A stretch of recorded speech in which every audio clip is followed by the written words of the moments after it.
Not bad, not bad. Our basic functionality seems to be working. So now we can continue and set up basic Express server. And we'll start by installing Nodemon because I don't want to keep on typing node server in a terminal. And once we install it, and as a side note, I'll install it as -- save dev as a dev dependency essentially.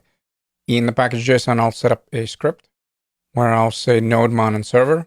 So that will watch the changes in the server, and every time it will restart the server for me. Then we want to install Express. And since we're using ES6 modules, notice we import Express from Express, we set up basic app, and then I'll have a home route where I'll just send welcome, and then we'll right away set up the port because this is what we'll do in the following videos. We will start utilizing the env variables, and I'm going to go with 5,000. That is important because remember that our front end is running on 3,000. So that's why I'm going with some kind of port that will not collide with a front end. And this, of course, is going to be useful once we push this up to a production.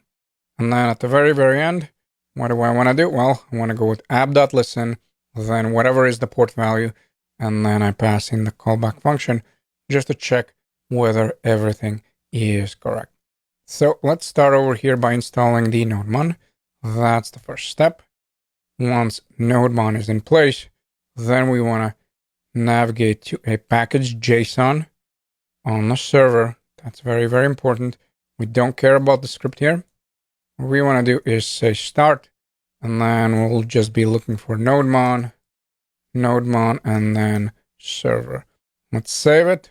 Yep, I have my dependency, and now once I type npm start, then my server is running.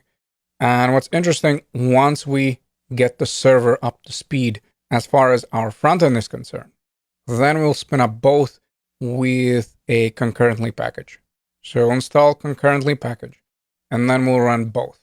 We'll run the server as well as the front end. But that is still coming up. Next, what do we want to do? Well, let's take a look at the preview. So we're done with Nodemon, okay, that's good. The next one is installing the Express. Again, I'll stop the server for now. I'll grab the command here, copy and paste. We install that one, and now let's set up our basic Express server. So let me run one more time, npm start. So now again, I have the Nodemon, and now let's set up our Express server. So I'm going to close the sidebar. I'm going to navigate to server.js. And first, what we want to do is import Express from Express. So import Express from Express package. And then let's set up right away the app. And that will be equal to Express. We invoke it.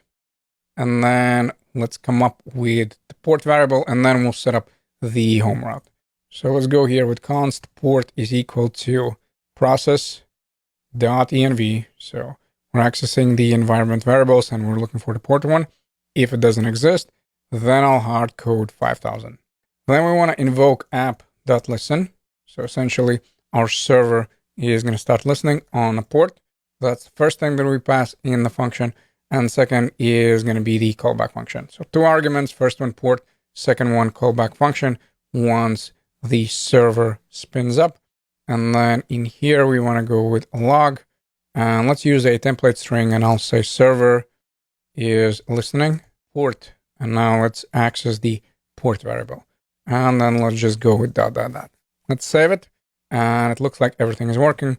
So now I can go above the port. And let's set up some dummy route, which in my case is going to be a home route.